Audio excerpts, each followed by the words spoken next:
Der ist so fluffy.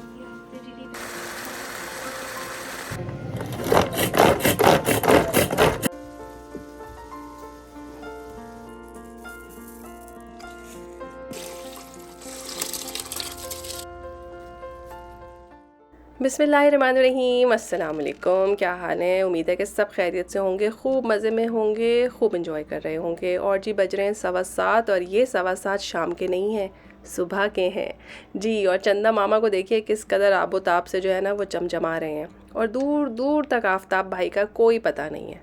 आजकल हमारे पास सुबह रोशन और रक्षा होते होते ना 8 तो बज ही जाते हैं। लेकिन हमारी ज़िंदगियाँ ना दिन के जल्दी और देर से होने से नहीं चलती, बल्कि सुइयों के हिसाब से चलती हैं। तो जी दिन जब भी हो, हम तो सुइयों के हिसाब से अपने किचन में हाज़िर हो जाते हैं। और जी ये है आज की सुबह धुंध से भरपूर। इसको देख के लाहौर का ख़्याल आ जाता है कि लाहौर में भी जो है ना वो ऐसी ही धुंध थी पिछले साल, और यही दिन थे जब मैं लाहौर में थी। तो जी जिसने मेरा पाकिस्तान सीरीज़ वाले जो व्लॉग्स का पूरा एक सेक्शन है वो नहीं देखा तो ज़रूर देखें, आपको बहुत मज़ा आएगा। और जी आज जो है हवाएं बड़ी ख़तरनाक चल रही थी। आई होप कि आपको अंदाज़ा हो इस बात से कि जिस तरह से मेरी छतरी मेरे साथ जो है ना वो स्ट्रगल कर रही है, कुश्ती कर रही है, मतलब पूरी तगोदो कर रही है कि मैं किसी तरह से इसको छोड़ दूं और ये उड़ के यहाँ से वहाँ पहुँच जाए। लेकिन भाई मुझे अपनी छतरी बड़ी प्यारी है तो मैंने उसे कस के थामा हुआ है, और उम्मीद है कि इसके जो तमाशे हैं ना वो आपको नज़र आ रहे होंगे। और जी पिछली वीडियो जो है वो सवालों के जवाब पे मुश्तमिल थी, लेकिन उसके बावजूद कुछ लोग जो इंस्टाग्राम पे मुझे फॉलो करते हैं बहुत मैसेज करते हैं, मेरा ख्याल रखते हैं। उसमें सोहा, महरीन, MK व्लॉगर, सला, सबीन, बहुत सारे और नाम हैं, सबके नाम मैं ले नहीं सकती। खुश रहें, आबाद रहें, मेरे साथ इसी तरह जुड़े रहें। बचपन में अगर आप कभी कैसेट कहानी सुनने के शौकीन थे तो आपका ये शौक़ जो है ना वो दोबारा ताज़ा हो सकता है। एक चैनल है नाकाबिले फ़रामोश कहानियाँ, वो इतनी मज़े की कहानियाँ आपको सुनाती हैं कि आपका दिल खुश हो जाएगा और आपकी पुरानी यादें ताज़ा हो जाएंगी। इस चैनल का लिंक जो है वो मैं अपने डिस्क्रिप्शन में दे दूँगी, ज़रूर इसको विज़िट कीजिएगा, आपको बड़ा मज़ा आएगा। चलें जी चलते हैं अपने काम की तरफ। और जी मुझे पता था कि मेरा मंडे, ट्यूसडे, वेंसडे तीनों दिन बहुत बिजी होने वाले हैं और मेरे पास बहुत ज़्यादा काम करने का टाइम नहीं होगा। तो जी वीकेंड को मैंने सोचा फुली यूटिलाइज़ किया जाए। उस दिन हमने कर ली ग्रॉसरी, और इसी बहाने मुझे ख़्याल आया कि क्यों ना आपके साथ मैं शेयर करूं आपके कुछ क्वेश्चंस के आंसर। मुझे बहुत सारे लोगों ने कहा था हमारे पास सिर्फ 2 चूल्हे हैं, या हमारा किचन छोटा है, या हमारे फ्रिज में जगह नहीं होती, या हमारे पास टेबल छोटी है, या हमारे पास डाइनिंग टेबल है ही नहीं, तो किस तरह से हम दावत का इंतज़ाम करेंगे। तो मैंने सोचा कि जब मैं अपने लिए एक पूरा टाइम मैनेजमेंट के हिसाब से काम करने का एक स्केड्यूल बना रही हूँ, तो आपको भी दावत के लिए ये स्केड्यूल बहुत काम कर सकता है। क्योंकि देखें जो चीज़ मेरे लिए हेल्पफुल है वो डेफ़िनेटली आपके लिए भी हो सकती है। आप लोग सब के सब बहुत एक्सपर्ट हैं, बहुत अच्छा खाना पका रहे हैं, मुझसे अच्छा पकाते हैं, मुझसे बेहतर पकाते हैं, मुझसे पहले से पका रहे हैं। लेकिन अगर कोई ऐसी टिप है जो आपके काम आ सकती है तो मुझे बहुत खुशी होगी। कोई भी दावत प्लान करने से पहले 2 लिस्ट बनाइए। एक ये कि आपने क्या पकाना है, और कोशिश करें ऐसा मेन्यू डिसाइड करें जो आपके लिए फ़ीज़िबल है, कन्वीनियंट है, और जिसकी ज़्यादातर चीज़ें आपके पास घर में मौजूद हैं। दूसरा लिस्ट आपने ये बनाना है कि जो आपने बाज़ार से ख़रीद के लेकर आना है। ठीक है, दोनों लिस्ट को जो है वो फ्रिज के ऊपर लगा दीजिए ताकि आपको याद रहे अगर आपने कुछ एडिशन करना है। और जी जब भी आप बाहर जाइए, ग्रॉसरी करने जाइए या मार्केट जाइए, तो ज़रूर अपने प्यारों के लिए कोई ना कोई छोटी मोटी सी चीज़ ज़रूर लेकर आया करें।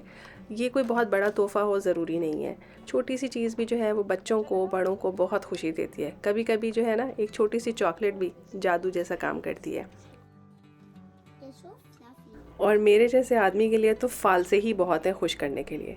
तो जी जब भी कोई छोटा सा तोहफ़ा ख़रीदें तो ना सिर्फ अपने भाई बहन, माँ बाप, बच्चों को याद रखें, बल्कि अपनी मेट्स को भी जहन में रखें। चलें जी अब हम स्टार्ट करते हैं अपना काम। लेट्स अज्यूम कि ये दावत से 2 दिन पहले का ज़िक्र है। अगर तो दावत होनी है मंडे को तो ये सैटरडे का ज़िक्र है। तो सैटरडे को जिसके घर में सिर्फ 2 चूल्हे हैं उसने क्या करना है, उसने ये करना है कि वो कोई ऐसी चीज़ पकाए जो उसका सैटरडे और संडे दोनों दिन को कवर कर ले। ठीक है, ताकि दावत का काम करने के दौरान जो है आपको अपने घर वालों के खाने की परेशानी ना हो, क्योंकि दावत तो 2 दिन बाद है, पर खाना तो आपने खाना ही है उन 2 दिनों में। तो दावत के इंतज़ार में जो है आप बग़ैर खाने के तो घर वालों को रख नहीं सकते। तो एक तो ऑप्शन ये हो सकता है कि आप कोई ऐसी चीज़ पका लीजिए जो आप दावत के दिन भी इस्तेमाल कर सकते हो। ठीक है, कोई चिकन का सालन ज़रा ज़्यादा बना लीजिए, कोई चनों का सालन ज़्यादा बना लीजिए, कोरमा बना लीजिए, कोई भी चीज़ बना लीजिए, कोई एक ऐसा सालन बना लीजिए जो आपके लिए 2 टाइम का काम करे। तो यानी कि आपके घर में भी खाया जाए और एक छोटा सा जो है उसका बोल है वो आप फ्रीज़र में रख दीजिए ताकि आप मंडे को उसे यूटिलाइज़ कर सकें। अच्छा, अगर आप कोई गोश्त का सालन बना रहे हैं तो आपने फ्रीज़र में से जहाँ से गोश्त का पैकेट निकाला होगा वहाँ पे प्लास्टिक का एक डब्बा बहुत अच्छे से फिक्स हो जाएगा। तो ये भी नहीं होगा कि फ्रिज में या फ्रीज़र में जगह नहीं है, तो अगर आपने गोश्त पकाया है तो उस गोश्त की जगह पे जो है वो एक डब्बा भर के सालन फ्रीज़ कर दीजिए। ठीक है, तो जी हम तो बना रहे हैं यहाँ पे भिंडी, और भिंडी बना रहे हैं एयर फ्राई में। पहले मैंने भिंडी की रेसिपी शेयर की थी और उसमें मैं भिंडी को फ्राई करती थी। हम यहाँ पे फ्रोज़न भिंडी यूज़ करते हैं, फ्रेश भी मिलती है पर मुझे लगता है महंगी भी होती है और ज़रा मोटी ज़रूरत से ज़्यादा होती है। तो अब यहाँ पे मैं बना रही हूँ भिंडी मैंने एयर फ्रायर में डाल दी है, फ्रोज़न भिंडी। वो थोड़ी देर में जो है वो अच्छे से जो है वो एयर फ्राई हो जाएगी। उतनी देर में यहाँ पे मैंने ज़ीरा, कलौंजी, राई, नमक, मिर्च, हल्दी और धनिया पाउडर ये तेल में डाल दिया है, और साथ में टमाटरों का जो पेस्ट सा बनाया था उसको भी शामिल कर दिया है। और यहाँ पे आप देखते रहिए मेरी भिंडी को। ठीक है, तो अब आप अज्यूम कीजिए कि आपने सैटरडे वाले दिन एक सालन सुबह सुबह उठते ही तैयार कर लेना है, और वो सालन मेरे लिए भिंडी है, आपके लिए आपकी कन्वीनियंस का कोई भी सालन हो सकता है। ठीक है, साथ साथ रेसिपी को भी एक्सप्लेन करते जाते हैं। तो जी जैसे ही टमाटर का पानी खुश्क हो जाए उसके अंदर मैंने लहसुन अदरक का पेस्ट डाल दिया है। इसको आप मिक्स कर लीजिए टमाटर में। लेकिन जो साथ में आपको 3 चीज़ें नज़र आ रही हैं, ये 3 बड़े चम्मच जो है मैंने दही डाला है। हमारे पास काफ़ी गाढ़ा दही होता है, इसको मैं बिल्कुल टच नहीं करूँगी, सिर्फ लहसुन अदरक को मिक्स कर रही हूँ। थोड़ी देर इसी तरह से पड़ा रहने दीजिए, दही का पानी ड्राई हो जाएगा। दही ना एक चीज़ जैसी फॉर्म ले लेगा, जैसे आप सालन में एक पनीर डालते हैं। तो इससे क्या होगा कि जब आप मिक्स करेंगे ना तो वाइट सी छोटी छोटी सी गुठलियाँ बन जाएंगी, जो हम नॉर्मली सालन में अवॉइड करते हैं, लेकिन इस ग्रेवी में हमें वो गुठलियाँ चाहिए, क्योंकि जब आप भिंडी के साथ इसको खाते हैं ना तो दही की इन गुठलियों का बड़ा मज़ेदार खट्टा खट्टा सा फ्लेवर आता है, जिसकी वजह से भिंडी बहुत ज़बरदस्त हो जाती है। इस दफ़ा मैंने अपनी भिंडी में जो है वो साबुत आलू बुखारे भी डालें। ये आपकी चॉइस है, आप डालना चाहें तो डालें, वरना लेमन जूस से भी काम चल सकता है। हाँ, बस सर्व करने से पहले ऐलान कर दीजिएगा कि इसके अंदर साबुत आलू बुखारे हैं, जिसके अंदर गुठली होती है। तो भिंडी में कोई एक्सपेक्ट नहीं कर रहा होता ना कि कोई सख्त सी चीज़ होगी, तो ऐसा ना हो कि आपने आलू बुखारा डाला, किसी ने ज़ोर से दांत मारा तो भिंडी के साथ साथ दांत भी बाहर आ गया। तो ऐसा कुछ नहीं करना है आपने या तो आलू बुखारे जब अच्छी तरह से इसमें घुल मिल जाए तो उन्हें निकाल लीजिएगा, उनका रस तो शामिल हो ही गया होगा। अदरवाइज़ ज़रूर जहन में रखिएगा कि गुठली वाले आलू बुखारे हैं इसके अंदर। अच्छा जी, जो दावत से 2 दिन पहले का ज़िक्र है ना, उसमें आपने अपनी मेन सफाई कर लेनी है, जो एक बहुत ही अजीब सी सफाई होती है ना। कोई ट्रॉली है उसे बहुत डिटेल में साफ़ करना है, टेबल के नीचे घुस के सफाई करनी है, ये वाले सारे काम आपने दावत से 2 दिन पहले करने हैं। और अपने कपड़े भी दावत से 2 दिन पहले इस्त्री करके रखने हैं, याद रखिएगा इस बात को। चलें जी, चलते हैं अब हमारी स्टोरी की तरफ। भाई हमने भी तो अपना काम करना है ना अगले 2 दिनों के लिए। तो जी आप एक सालन पका के फ़ारिग हो गए हैं, कपड़े इस्त्री कर लिए हैं, सफाई कर ली है, और आपने एक काम ये करना है कि आप कोई ऐसी चीज़ को मैरिनेट करके रख दें जो आप दावत में बनाना चाहते हैं। फॉर एग्ज़ाम्पल, अगर आप कोई सालन भी पकाना चाहते हैं ग्रेवी वाला, जैसे कि मैं बनाने लगी हूँ, इसमें मैंने डाला है नमक, मिर्च, हल्दी, धनिया पाउडर, लहसुन अदरक का पेस्ट, कुटी हुई लाल मिर्च, दही। इसको आप अपने हिसाब से स्पाइसी कर लीजिए, लेस स्पाइसी कर लीजिए, जैसा बनाना चाहें आप बना लें। ये बड़ा बेसिक सा मैरिनेशन है। इस मैरिनेशन के अंदर जो है आप चिकन को, बीफ को, मटन को, किसी भी चीज़ को मैरिनेट करके रख सकते हैं। ये बहुत बेसिक सालन बनेगा।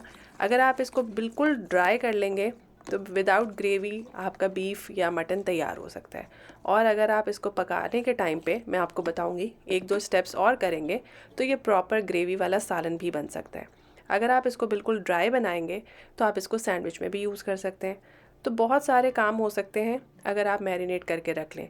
और मैरिनेशन से होता ये है कि कुकिंग टाइम बच जाता है। आपके पास आज टाइम है, आप इसको मैरिनेट कीजिए और मैरिनेट करके इसको फ्रिज में रख दीजिए। फ्रिज में रखने के लिए हमेशा ऐसे डब्बे इस्तेमाल कीजिए जो कि स्टैकेबल हों, यानी एक डब्बे के ऊपर दूसरा डब्बा आराम से फिक्स हो जाता हो। तो इस सालन को हमने कल पकाना है, जो कि दावत से 1 दिन पहले है, ठीक है ना। तो मैंने यहाँ पे बीफ के पार्चे इस्तेमाल किए हैं, बिल्कुल जैसे पसंदे होते हैं।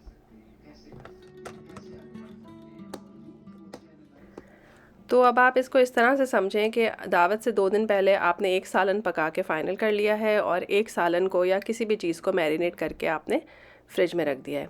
और यहाँ पे जो है वो हमारी ग्रॉसरी में जो अंडे आए हुए थे उनको मैं बास्केट में डाल रही हूँ। पिछले काफ़ी अर्से से मैं इस बास्केट को इस्तेमाल कर रही हूँ।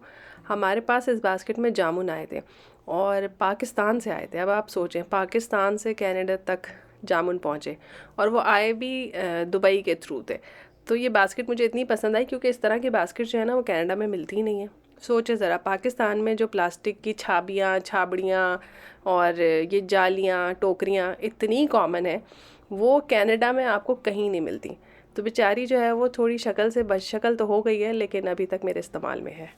और जी यहाँ पे मटर पुलाव की तैयारी हो रही है। और मटर पुलाव आपको पता ही है, प्याज टमाटर दही को तेल में अच्छी तरह से भून लिया है। इसमें नमक मिर्च मसाले डाले हैं, खड़े गरम मसाले डाले हैं और मटर डाल के उसको गलने तक के लिए मैंने रख दिया जब तक ऑयल सेपरेट नहीं हो गया।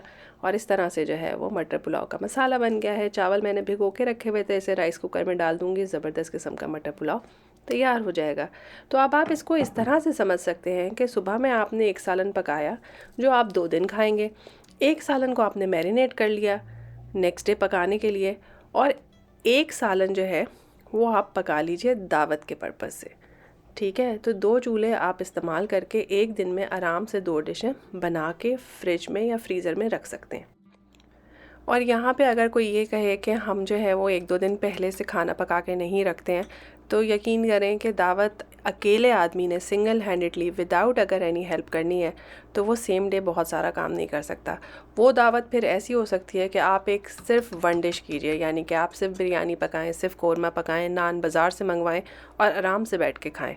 लेकिन अगर आपको ऐसी ख्वाहिश है कि आपने 3-4 चीज़ें बना के सर्व करनी है और अच्छी बड़ी दावत करनी है, तो उसके लिए आपको कम से कम 2 दिन पहले से काम स्टार्ट करना पड़ेगा और अपनी रेगुलर रूटीन को भी जहन में रखना ही पड़ेगा। ये नहीं हो सकता कि हम 2 दिन खाना नहीं खाएंगे, हम सिर्फ दावत का काम करेंगे। अपने घर वालों को भी मैनेज कीजिए। इसमें जो है वो मैगी नूडल भी बड़े काम आ जाते हैं बच्चों को खिलाने के लिए, सैंडविचेस काम आ जाते हैं। तो सब चीज़ों का प्लान करके और फिर दावत के लिए आगे बढ़ना है, ठीक है ना।